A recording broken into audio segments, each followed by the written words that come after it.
saya menjadi pengurus besar dan kemudian menjadi bagian daripada kandidat ketua umum itu bukan satu hal yang tidak dibayangkan. Saya sudah membayangkan itu semenjak saya di komisariat.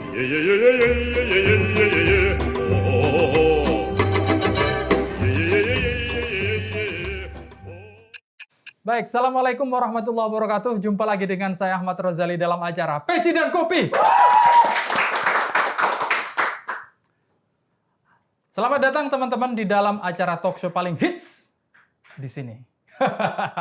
Pada kesempatan kali ini kita akan bincang-bincang santai tapi dalam dengan Mas Ahmad Riyadi Sadrin Leki MSI. Saya panggilnya Mas Riyadi atau umum dipanggil dengan Mas Edi. Gitu Mas ya? Iya, gitu. Oke. Assalamualaikum. Waalaikumsalam warahmatullahi wabarakatuh. Mas, ini boleh di... Oke. Mas Edi, apa kabar? Alhamdulillah baik, Mas. Harusnya pemilihannya sudah tahun lalu ya? Harusnya sekarang sudah bisa lebih rileks sekarang. Harusnya kalau terpilih sudah jadi ketua PB. Sudah melaksanakan program. Sudah melaksanakan program. Iya, Mas. Force major, COVID datang, semuanya berantakan. Tantangan kita sesuaikan. Tantangan disesuaikan.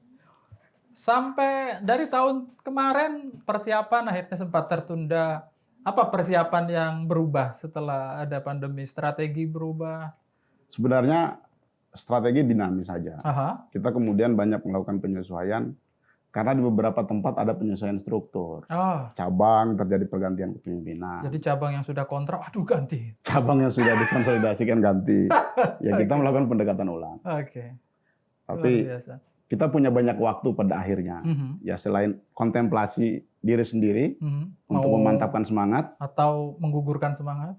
Enggak, Mas. Enggak ya? Kita di PMI itu punya kelebihan menata mental. Oke. Kita ngobrol dulu sebentar mengenai profilnya. Lahir di Alor NTT 30 tahun lalu, menempuh pendidikan di S1-nya di Bandung. Di Bandung. Jauh sekali dari Alor itu. Iya. Terus kemudian S2-nya juga di Bandung. Di Bandung. Apa yang bikin Anda hijrah ke Bandung waktu itu? Salah beli tiket atau gimana? Enggak. Saya kebetulan kakak sebelum saya itu pesantren di Bandung. Oh, oke. Dan dia menceritakan hal-hal yang sebenarnya remeh-temeh. Tapi karena saya tidak temui itu di daerah saya, sehingga saya tertarik. Contoh misalkan di Bandung itu ada mall. Di Bandung itu kendaraannya banyak. Oke. Kampusnya gagah-gagah. Oke. Termasuk mahasiswanya cantik-cantik. Oke. Nah, itu bagian dari motivasi. Kayaknya. Bisa diceritain dulu terus masuk PMI di tahun? Saya tahun 2009. 2009. Tepatnya semester 1. Oke. Masuk di PMI. Masuk di PMI. Terus kemudian sampai sekarang karir Anda, karir ini itu di komisariat. Saya di komisariat UIN, Sunan Gunung Jati Bandung. Kemudian lanjut di cabang. Di cabang, jadi di ketua karena cabang.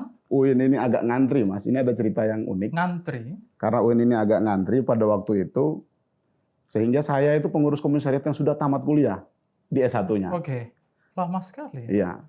Harusnya kan komisariat itu wilayah konsolidasi kadernya kan di masa yang aktif. Tapi karena antrian, saya kuliah terlampau cepat. Oke. Anda mau bilang Anda pintar apa gimana? Oh enggak. Enggak.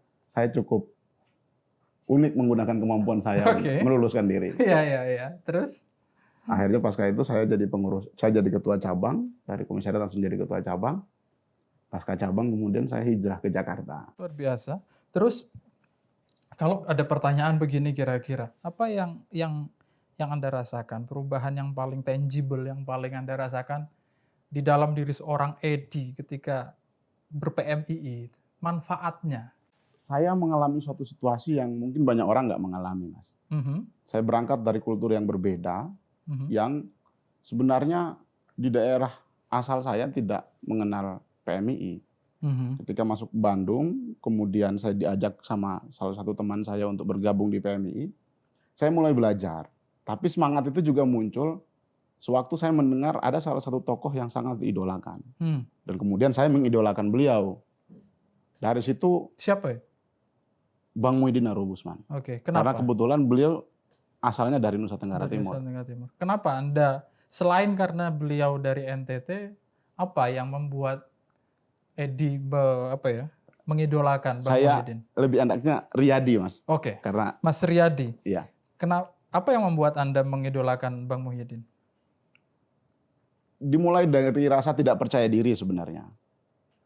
Saya sewaktu awal di Bandung merasa memposisikan diri berbeda dengan teman-teman yang lain. Dalam ruang-ruang diskusi, ruang-ruang kuliah, seolah-olah tidak pede.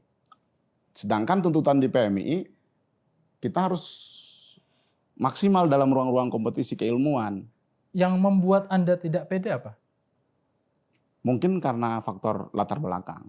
Karena dari daerah? Dari daerah. Dari pulau, dari tempat yang sangat jauh? Dari tempat yang sangat jauh. Oke. Tempat yang kalau lihat ke bawah ketemu laut, kalau lihat ke atas ketemu gunung. Di tengah-tengahnya nggak ada mall. Kira-kira kan begitu.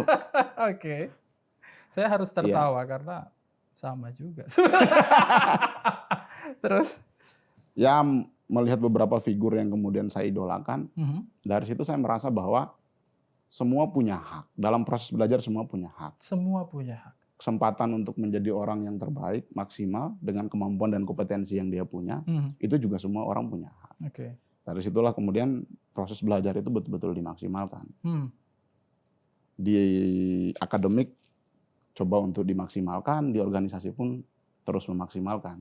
Sampai hari ini saya menjadi pengurus besar dan kemudian menjadi bagian daripada kandidat ketua umum itu bukan suatu hal yang tidak dibayangkan. Saya sudah membayangkan itu semenjak saya di Syariah. Luar biasa. Oke. Sudah membayangkan. Kenapa waktu itu Anda membayangkan itu? Ya karena saya mengidolakan salah satu tokoh yang Bang Muhyiddin berasal dari latar belakang daerah yang sama seperti saya. Jadi awalnya Anda tidak pede, tapi begitu melihat Bang Muhyiddin aja bisa, kenapa gua enggak? Iya. Kira-kira gitu ya? Dulu kan senior-senior banyak menceritakan itu. Bagaimana kemudian pendekatan ketokohan itu bisa menjadi satu kekuatan untuk mendorong keinginan kader, memacu mental kader. Oke, menarik sekali. Ya. Saya teringat waktu kuliah juga sangat suka baca buku. Salah satu buku yang paling suka itu adalah buku biografi. Karena itu membuat kita bisa, dia aja bisa, kenapa tidak? Kira-kira gitu. Menarik.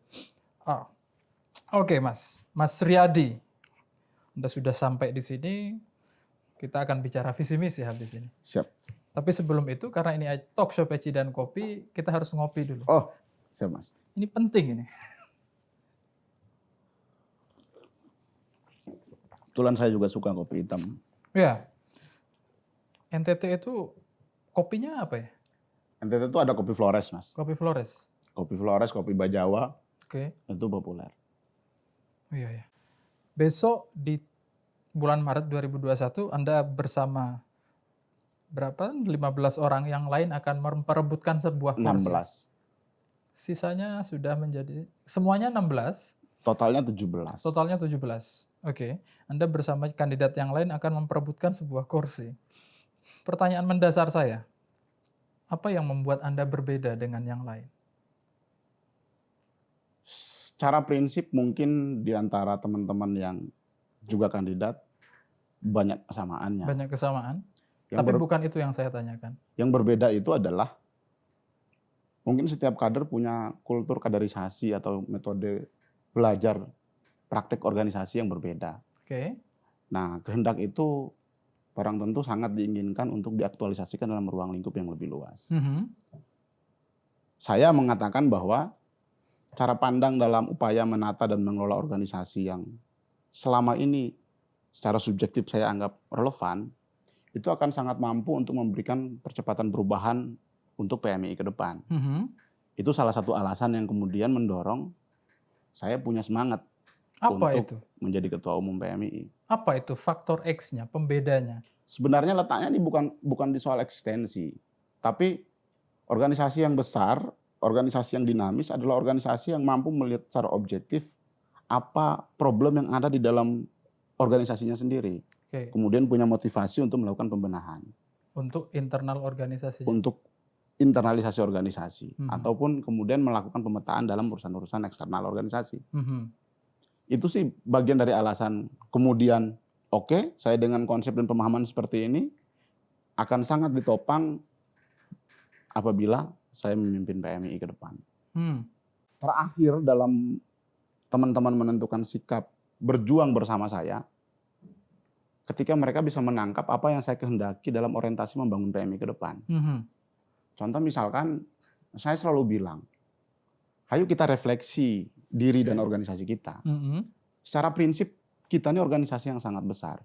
Betul. Sangat sulit seorang tokoh besar sekalipun mampu membangun dan mengkonsolidasikan sebuah organisasi dalam satu negara yang semasif PMI. Selain masif, dia juga punya kemampuan yang sangat kualitatif. Ya. Mas, PMI ini organisasi kelompok muda yang tidak bisa masuk PMI apabila dia tidak berstatus mahasiswa. Betul. Artinya PMI ini organisasi kelompok intelektual. Ya. Setuju. Artinya kan ini resource yang sangat luar biasa. Kalau kita tidak pede dengan kualitas dan kuantitas organisasi kita, maka kita akan merasa organisasi ini kecil dan resource-nya hanya biasa-biasa saja. Maka saya selalu mengatakan bahwa ayo kita sadar bahwa organisasi PMI adalah organisasi yang besar di Republik ini. Oke. Yang kedua, pembacaan kita terhadap realitas juga harus utuh. Maksudnya? Satu sisi kita bilang bahwa PMI ini organisasi besar, yang lain juga kita perlu untuk membaca situasi yang kemudian membuat kita bisa melakukan internalisasi terhadap organisasi kita sendiri. Jika harus terjadi perbaikan, bagian apa yang paling penting untuk diperbaiki saat ini? Ada beberapa catatan yang kemudian itu menjadi orientasi saya yang nanti akan ada di program kerja apabila menjadi ketua umum. Yang pertama adalah soal integrasi database. Oke. Database itu kita tuh harus terintegrasi. Yang di dalamnya ada alumni dan ada kader aktif. Ada klasternya yang kemudian membedakan. Nah, kader atau pengurus yang tidak lagi aktif di struktur, itu juga harus ada database-nya. Yang kemudian dia dimasukin dalam database alumni. Nah, untuk database kader sendiri, itu harus di-mapping berdasarkan kompetensi keilmuan. Kita pada akhirnya ketika kita membutuhkan ketika kita butuh untuk menjawab beberapa persoalan yang itu berhubungan dengan isu-isu tertentu, misalkan saya butuh kader yang punya latar belakang hukum untuk menyelesaikan satu persoalan hukum. Ya. Nah, kita punya persentase kader hukum sangat banyak. Dan kita bisa tahu, data itu bisa ditampilkan. Berapa jumlah kita punya kader yang lulusan kedokteran misalkan.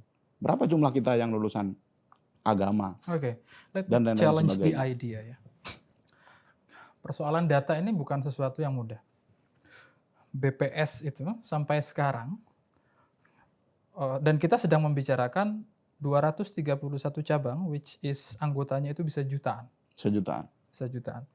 Kira-kira Anda membayangkan PMII anggotanya itu berapa juta? Kalau saya ajak membayangkan tuh. Dan mungkin berapa banyak resources yang dibutuhkan untuk membangun sistem itu? Berapa lama kira-kira membutuhkan effort untuk membangun database seperti itu? Saya pikir kita mulai dari hal yang mungkin, Mas. Kita mulai dari hal yang mungkin. Artinya kalau kemudian tanggung jawab struktur itu dibebankan untuk menginventarisir data alumni yang sudah lama hilang, itu memang akan sangat susah. Itu bicara yang aktif saja. Tetapi kalau yang aktif menurutku relatif lebih mudah. PBPMI itu setiap kali proses pengajuan SK, salah satu persyaratan yang diberikan ke cabang adalah melaporkan jumlah kader dan anggota yang ada di setiap cabang melalui database cabang. Itu ada, Mas. Kenapa saat ini tidak ada data yang terintegrasi? Kalau sebenarnya hari ini aparatur mungkin punya data itu, Mas. Aparatur pasti punya data kader dan anggota. Cuman yang kemudian kenapa saya bilang database yang terintegrasi, database itu tidak hanya kemudian sebatas kita tahu berapa jumlah kader. Tetapi di situ juga kita bisa mampu memetakan persentase kader kita berbasis basic keilmuannya. Ya. Yang kalau beberapa periode ke belakang mantan-mantan ketua umum bicara soal distribusi kader, maka database inilah yang akan menjadi rujukan untuk melakukan pemetaan. Betul. Gitu loh. Oke. Itu menarik sekali dan itu sekaligus sangat challenging. Program itu project yang sangat challenging. Karena tantangan sekarang itu adalah tantangan data, Mas. Ya.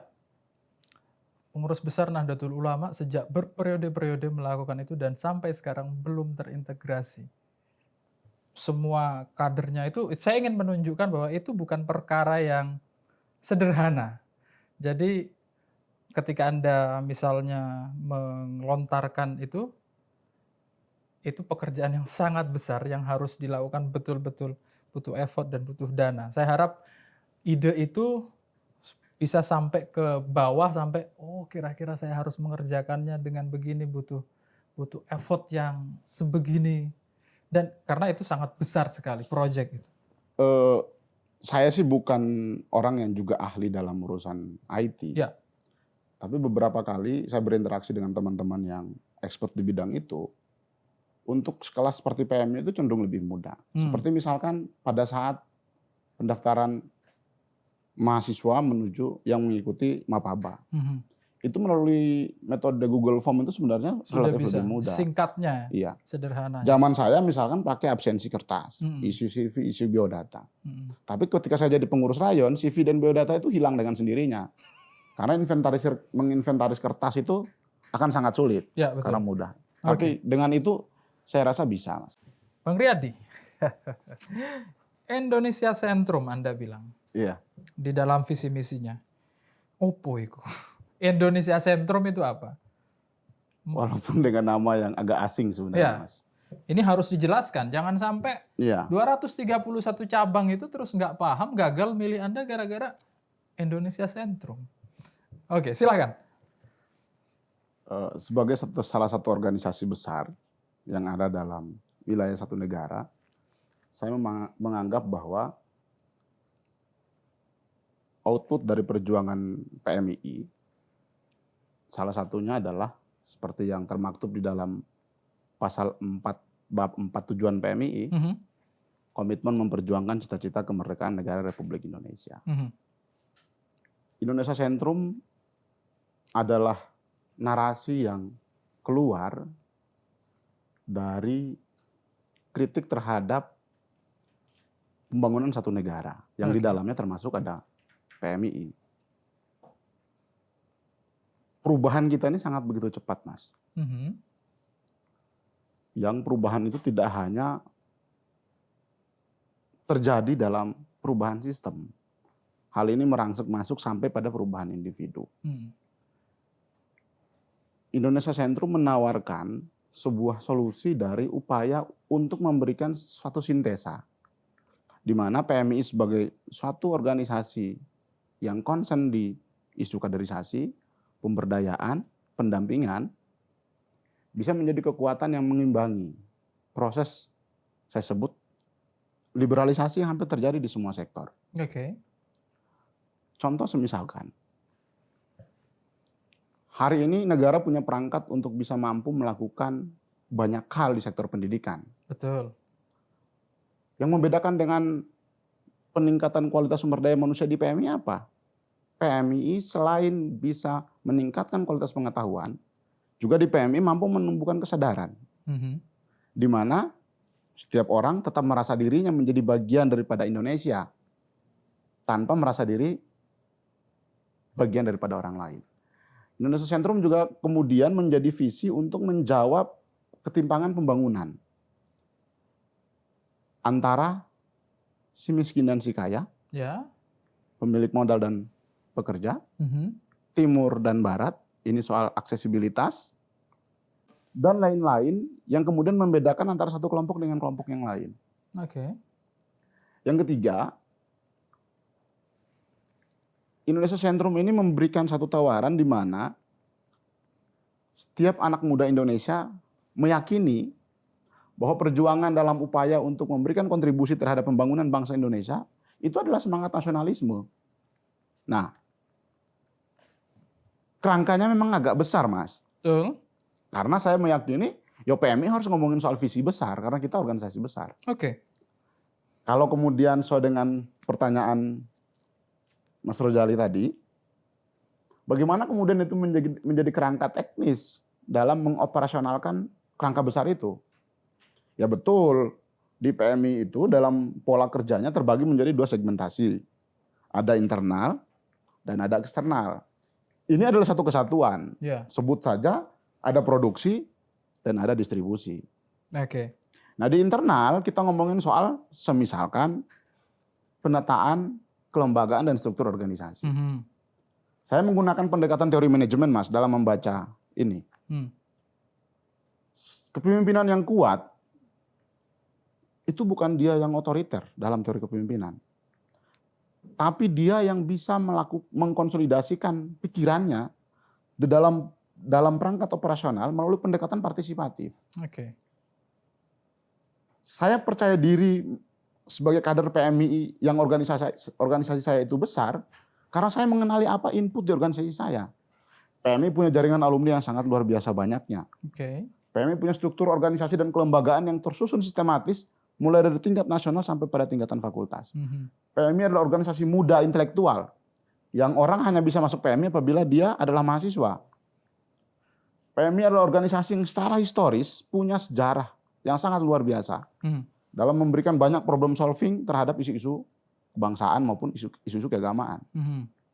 Banyak sekali, resource di luar alumni juga banyak.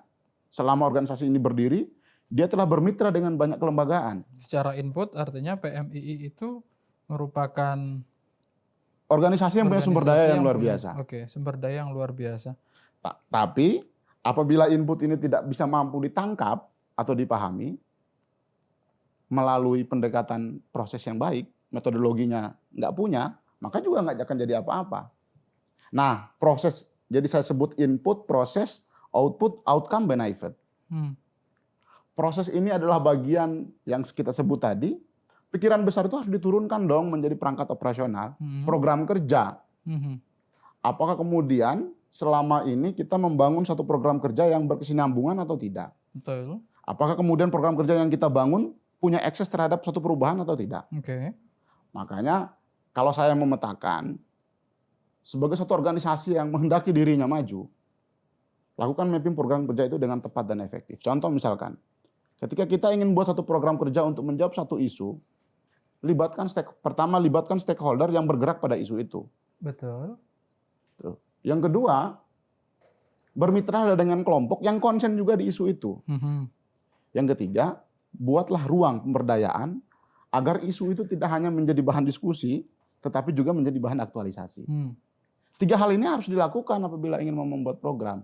Itu yang saya bilang inputnya maksimal, harus ditopang juga dengan metode yang tepat atau proses yang tepat. Baru kita bicara soal output. Selama satu periode PPPMII, apa yang bisa dihasilkan? Betul. Sebagai ukuran. Karena organisasi ini saya yakin selama Indonesia ini masih berdiri, PMI selama Indonesia ini masih ada, PMI akan tetap ada. Baru kita bicara soal output. Output yang dihasilkan selama satu periode itu apa? Ruang seperti kongres itu bicara soal evaluasi. Jadi tidak hanya soal laporan program kerja, tapi dia bicara soal evaluasi. Di situ ada persentase tingkat keberhasilan. Nah itu yang kemudian menjadi referensi juga untuk pengurus selanjutnya. Untuk melanjutkan, ditambah dengan kebijakan-kebijakan baru yang diambil oleh pengurus selanjutnya. Lantas outcome-nya apa? Apa sih kegunaan hadirnya PMII? Saya menilai ada 2 aspek, Mas Rojali.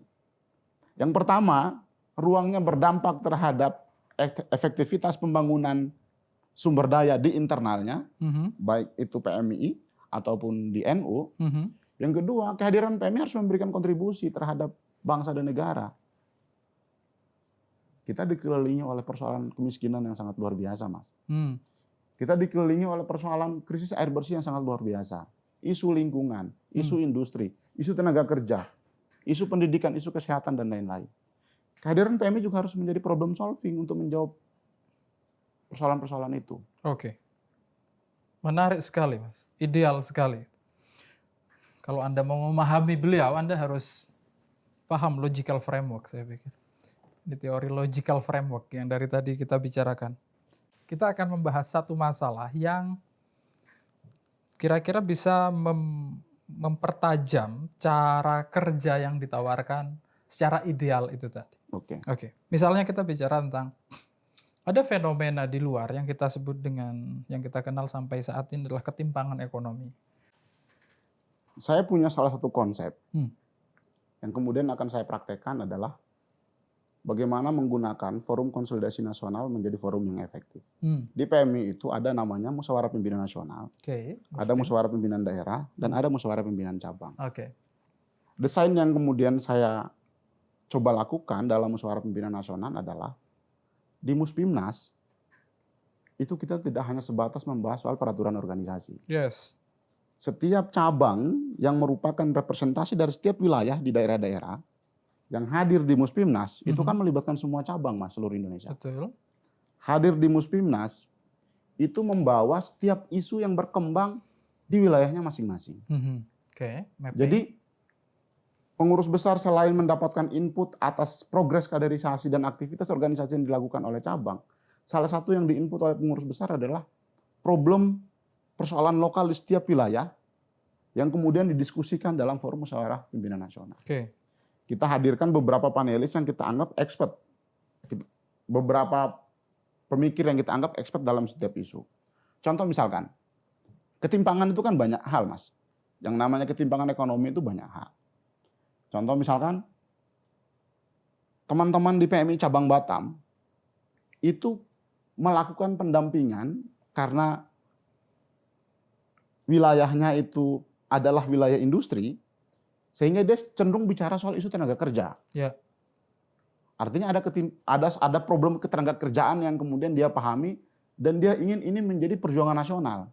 Tapi karena dia cabang, kemudian merasa tidak punya kemampuan untuk melakukan itu. Dia bisa diberikan kesempatan untuk berdiskusi dengan teman-teman cabang Karawang yang juga melakukan pendampingan dalam isu tenaga kerja. Teman-teman di basis wilayah masyarakat agraris, masyarakat pertanian, cabang. Itu juga diberikan kesempatan untuk berdiskusi dengan teman-teman di cabang lain untuk menyelesaikan problem pertanian atau pangan. Begitupun dengan isu-isu yang lain. Nah, tugas PB apa? Tugas pengurus besar adalah mencoba untuk mengakomodir setiap isu yang berkembang di daerah. Ini kan empirik. Betul. Ini kan pengalaman, ini kan fakta. Mengakomodir itu kemudian menjadi pendampingan PMI secara keseluruhan. Itu ditarik menjadi isu nasional. PBPMI kemudian bicara karena punya hubungan yang cukup dekat, misalkan akses komunikasi yang relatif lebih mudah dengan kelompok pembuat kebijakan, sehingga bisa mampu untuk membicarakan itu. Saya bisa mengurai misalkan di setiap komisi di DPR RI itu kan berdasarkan isu, Mas. Betul. Isu pemerintahan, isu pangan, isu industri dan lain-lain sebagainya. Kita bisa lebih mudah untuk menyampaikan gagasan itu ke situ. Kalau metode itu dianggap tepat dan relevan, bisa kita lakukan. Ini loh gagasan PMI, problem PMI yang dirasakan oleh PMI dari seluruh lapisan masyarakat Indonesia. Ini yang bicaranya sahabat A dari Batam. Dia adalah asli orang Batam yang punya pengalaman menghadapi masalah-masalah ini. Jadi pasca Muspimnas, di penutupannya itu kemudian kita akan bicara 9 agenda perjuangan organisasi. Yang akan dikawal oleh PMI. Jadi selain kita ngomongin soal produksi kader, ketika kader itu sudah punya SDM yang mapan, yang punya kemampuan melakukan analisis dan melakukan pemecahan masalah, maka itu harus didorong masuk menjadi bagian pemecahan dalam urusan public policy. Pertama berarti yang akan dilakukan secara di dalam kepengurusan PMI adalah mengidentifikasi isu dan mengelompokkannya, lalu kemudian membuat tim kerja katakan berdasarkan isu itu dan kemudian mempertemukan dengan stakeholder terkait. Kalau kita tanyakan, kalau pertanyaannya adalah apa tantangannya saat ini sehingga yang demikian itu bisa terlaksana di kemudian hari tapi tidak terlaksana saat ini. Sehingga kita bisa mengidentifikasi sejak dini, ini tidak terlaksana saat ini karena apa, dan kemudian ini bisa diadres kalau caranya begini di internal kepengurusan PB misalnya. Saya sih menganggap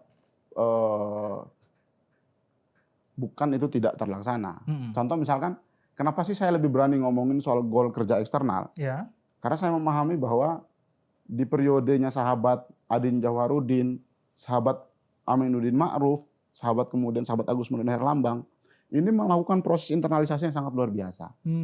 mulai dari perapihan sistem kaderisasinya, metode kaderisasinya, yang kemudian berhubungan dengan internalisasi organisasi itu sangat saya banggakan secara personal, sangat dibanggakan. Nah, maka kemudian saya berani untuk ngomongin itu. Artinya ini kelanjutan dari proses Jadi itu. setiap kepengurusan itu, kalau saya calon ketua umum ke depan, maka saya harus membaca fakta-fakta yang terjadi pada kepengurusan hari ini, yang progresnya sudah berkembang, tapi butuh dilanjutkan atau harus memunculkan inisiatif baru. Sebagai satu hal yang genuine lah dari kebijakan yang coba saya munculkan. Jadi saya juga melanjutkan. Contoh misalkan sekarang di periode sekarang ada yang namanya pleno lengkap, di mana tidak seperti biasanya pleno hanya pengurus besar, tapi kali ini ada pleno lengkap yang juga melibatkan ketua-ketua PKC. Ini kan bisa disebut momen konsolidasi nasional nih. Ya, betul. Perangkatnya sudah ada, ya tinggal kita optimalkan, kita isi konten pleno lengkapnya. Artinya di pengurusan-pengurusan ini sebelum yang akan baru ini masih concernnya di persoalan di internal, memperbaiki internal organisasi, struktur organisasi, kaderisasi, dan menurut Anda di periode depan sudah siap untuk landing ke scope yang lebih besar? PMI adalah problem solving dari situasi kebangsaan. Apa yang akan kira-kira menjadi challenge di situ? Jadi, Mas, saya itu ketua cabang yang waktu itu dilantik oleh sahabat Aminuddin Ma'ruf. Yang hari ini beliau dipercaya jadi salah satu staf khusus presiden. Ada bahasa yang waktu itu saya menangkapnya agak ganjil. Kesini baru kemudian saya mencoba untuk memaknai itu. Yang disebut dengan bahasa distribusi kader. Saya kan dulu punya anggapan bahwa yang namanya kader itu dimanapun dia jatuh pasti dia akan tumbuh. Tetapi ternyata ketika beliau ngomong seperti itu, terus kemudian hari ini saya tangkap, ya kita butuh pola manajemen yang tepat. Kader sudah punya kualitas tapi tidak mampu di-manage, maka ini juga tidak terkonsolidasikan menjadi satu kekuatan yang dimiliki organisasi. Nah, distribusi kader ini kan udah bagus sebenarnya, Mas. Konsepnya udah bagus. Saya kemudian menangkap ini bagus. Tapi problem yang utama dari distribusi kader ini kan selama ini, menurut kacamata subjektivitas saya, distribusi kader kita masih dominan berbasis emosional dan pendekatannya soal ideologis. Kedekatan. Karena kamu dekat sama saya atau karena kamu satu organisasi sama saya, maka kemudian diakomodir. Yang akan Anda lakukan? Ya, melakukan loncatan berdasarkan kompetensi dan keilmuan, keahlian. Gimana caranya Anda mengidentifikasi ratusan ribu kader, mengidentifikasi kemampuan-kemampuan kader yang tidak Anda kenal secara personal? Jadi kita ini kan punya strukturan kelembagaan. Ya, betul. Penataan yang saya maksudkan itu kan juga dimulai dari proses konsolidasi struktural. Bukan individu ke individu, tapi kemudian mendorong PB, PKC, cabang, komisariat dan rayon itu punya kebijakan yang sama dengan kebijakan yang dilakukan oleh PBPMI. Teman-teman di bawah ini juga kritis, Mas. Makanya kemudian ketika PB mau mengeluarkan satu kebijakan juga buat narasi yang bisa dipertanggungjawabkan dan diterima secara logis. Nah, struktur organisasi yang kemudian akan punya tanggung jawab untuk melakukan mapping itu. Untuk identifikasi. Untuk mengidentifikasi. Jadi Anda akan memerintahkan atau meminta struktur-struktur di sekitar Anda, di bawah Anda, itu untuk mengidentifikasi kader sesuai dengan kelompok pengelompokan keahlian yang kira-kira bisa dikonsolidir. Ya contoh gini lah, Mas. Saya buat pelatihan paralegal. Di PBPMI saya membuat pelatihan paralegal. Kemudian cabang-cabang yang ada kampus-kampus atau fakultas-fakultas hukumnya, kita minta juga untuk melakukan pelatihan paralegal. Dampaknya akan dirasakan apa? Kader yang ikut pelatihan paralegal, dia yang basicnya hukum, ikut pelatihan paralegal, outputnya dia bisa legal drafting. Kalaupun kemudian dia pulang ke desa, dia bisa buat perdes, peraturan desa. Karena dia punya kemampuan itu. Membantu untuk membuat perdes. Membantu untuk membuat perdes. Karena kan aku pikir di desa juga jarang ada orang yang punya kemampuan untuk membuat artinya Anda desa. Membayangkan nanti PMI itu punya struktur kantong-kantong profesional yang cukup banyak. Saya menyebutkan lembaga kompartemen. Lembaga kompartemen. Yang kemudian konsen pada isu-isu tertentu. Jadi tidak dicampurkan. Sehingga mengorganisirnya dan mendistribusikannya lebih. Mulai dari di situ bicara soal produksi juga kemudian bicara soal distribusi. Oke. Tapi itu akan hanya berlaku sepertinya jika Mas Riyadi terpilih. Tapi kalau tidak terpilih, itu apa yang akan terjadi dengan ide brilian Anda? Proses kongres ini, Mas, konsolidasi menuju kongres ini banyak hal yang kemudian harus kita ambil. Salah satunya, karena momentum kongres, saya punya kesempatan untuk melakukan konsolidasi di banyak tempat. Salah satu kepuasan yang saya terima apa? Saya bisa mendiskusikan banyak hal dengan kader-kader di bawah. Soal terpilih atau tidak terpilih itu kan hasil. Tapi saya memaknai bahwa proses itu juga begitu penting. Betul. Karena momentum kongres sehingga transformasi pengetahuan, kerangka pikir yang hari ini saya anggap menurut saya bisa menjadi alat perjuangan ketika saya memimpin PMI, itu bisa ditransformasikan ke teman-teman cabang. Jadi satu sisi itu ada kepuasan. Yang kedua, kalaupun kemudian tidak terpilih, ini akan bisa menjadi satu bagian daripada diskursus yang kita tawarkan ke kepemimpinan selanjutnya. Karena saya yakin di antara 16 kandidat ini adalah sahabat-sahabat saya semua. Bisa juga kemudian kita mendiskusikan ini, bagian daripada apresiasi saya memberikan input, gagasan bagaimana perbaikan dan pembangunan organisasi ke depan. Nah yang ketiga, saya masih muda. Dan saya masih punya kesempatan belajar di banyak tempat. Gagasan ini pun kemudian bisa saya bawa untuk mengkonsolidasikan di tempat yang lain. Sebagai kader PMI, anak muda NU, gagasan ini bisa saya praktekkan. Ya saya kan nggak mungkin terus-terusan di PMI. Ada fase yang kemudian saya harus menjadi alumni. Ketika alumni di PMI kan masih banyak kelembagaan ruang pengabdian yang kemudian bisa kita masuki untuk menjadi ruang pengabdian. Nah gagasan ini pun bisa diaktualisasikan di banyak tempat. Selama itu relevan dengan kebutuhan kelembagaan. Tentu ada beberapa yang beda karena kita ngomongin soal PMI dan kelembagaan lain. Jadi yang namanya gagasan itu kan tidak usang, Mas. Penempatannya selama itu relevan dengan konteks, ya itu pasti relevan dan berguna. Tuh. Menarik sekali. Jadi meskipun tidak terpilih juga masih bisa digunakan di tempat lain. Masih bisa digunakan. Ya. Menarik. Kita menjelang akhir dan banyak sekali yang kita bicarakan mulai dari fakta yang sekarang dihadapi oleh PMI sebagai sebuah organisasi. Forum ini menarik. Oke Mas, terima kasih. Terakhir kira-kira apa yang ingin Anda sampaikan kepada teman-teman 230-an cabang dan ratusan ribu kader? Iya. Saya secara pribadi memahami proses konsolidasi ini adalah kesempatan yang sangat luar biasa. Dan saya secara pribadi sangat mengharapkan teman-teman, tidak hanya ketua-ketua cabang ya, tapi setiap anggota dan kader bisa menonton 164 channel. Karena di situ ada ruang untuk teman-teman melakukan kritik terhadap saya, masukan terhadap saya, atas gagasan yang saya bangun. Eksesnya tidak hanya dipraktekkan kalau saya terpilih, seperti tadi yang sudah dijelaskan.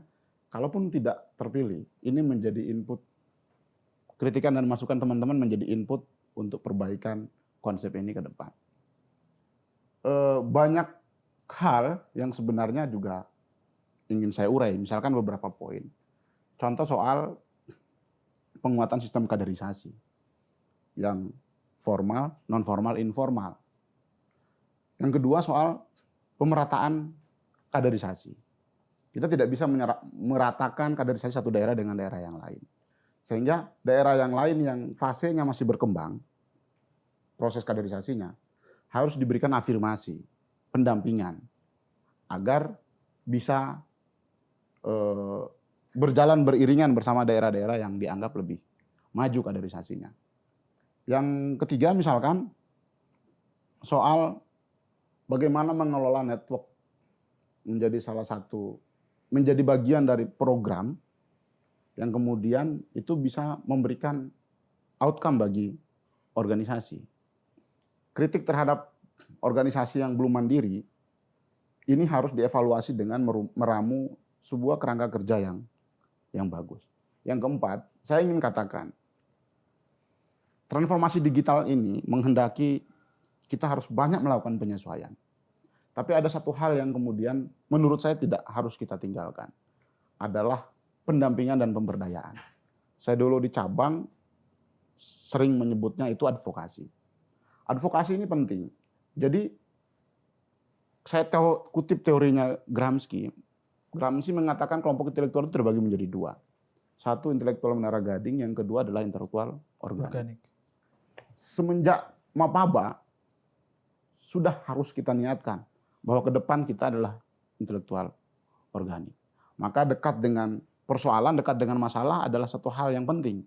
Agar kemudian kaderisasi yang kita susun, yang harapannya ke depan mampu untuk masuk di sektor-sektor yang memiliki pengaruh, baik itu kebijakan dan lain-lainnya, ini juga dikuatkan melalui mental dan watak yang kuat karena cenderung dekat dengan masalah. Itu. Terakhir soal penguatan kurikulum. Kurikulum kaderisasi formal, kaderisasi non formal, dan kaderisasi non formal ini butuh penyesuaian. Butuh penyesuaian. Karena jangan sampai kaderisasi yang kita buat tidak mampu membaca dan menangkap tantangan yang akan datang. Kaderisasi yang kita buat adalah bagian dari upaya kita untuk menjawab tantangan yang akan datang. Maka harus bisa mampu untuk menganalisis semua itu menjadi bagian daripada kurikulum kaderisasi. Banyak Mas senior-senior yang masih konsen dan ingin terlibat untuk mencoba mengurai kembali kurikulum kaderisasi di PMII. Dan sumber daya kader yang juga expert atau bisa diajak untuk berdiskusi soal kurikulum itu. Paling itu Mas. Oke. Wow, luar biasa sekali. Mari kita tepuk tangan dulu. Oke, sebenarnya masih banyak yang bisa kita bicarakan. Tapi Anda akan bosan kalau durasinya akan lebih dari 1 jam atau 40 menit. Jadi sebaiknya kalau ingin tahu lebih lanjut mengenai gagasan Mas Riyadi ini di mana? Saya bisa aktif di Twitter? Saya aktif di Twitter. Di apa namanya? Twitter saya Ari Riyadi. Oke. Saya aktif di Facebook. Saya aktif di Instagram. Bisa ditemui di situ? Bisa ditemui di situ. Bisa dikontak di situ juga ya? Bisa dikontak di situ. Atau bisa WhatsApp langsung. Oke. Bisa berdiskusi di situ. Kader, anggota, pengurus cabang, ketua cabang, mudah-mudahan itu adalah bagian dari amal baik, ikhlas berjuang untuk PMI. Oke. Mantap. Teman-teman dimanapun Anda berada, demikian obrolan kami dengan Mas Riyadi perihal tentang siapa dia, apa visi misinya, dan apa yang ingin dia capai dengan mencalonkan diri sebagai Ketua Umum Pergerakan Mahasiswa Islam Indonesia. Kita berbincang sudah 40-an menit dan saya pikir cukup untuk memuaskan hasrat Anda untuk tahu siapa kandidat terbaik kita. Dan jika Anda belum puas, silahkan dikontak langsung melalui sosial media dan nomor handphonenya nanti.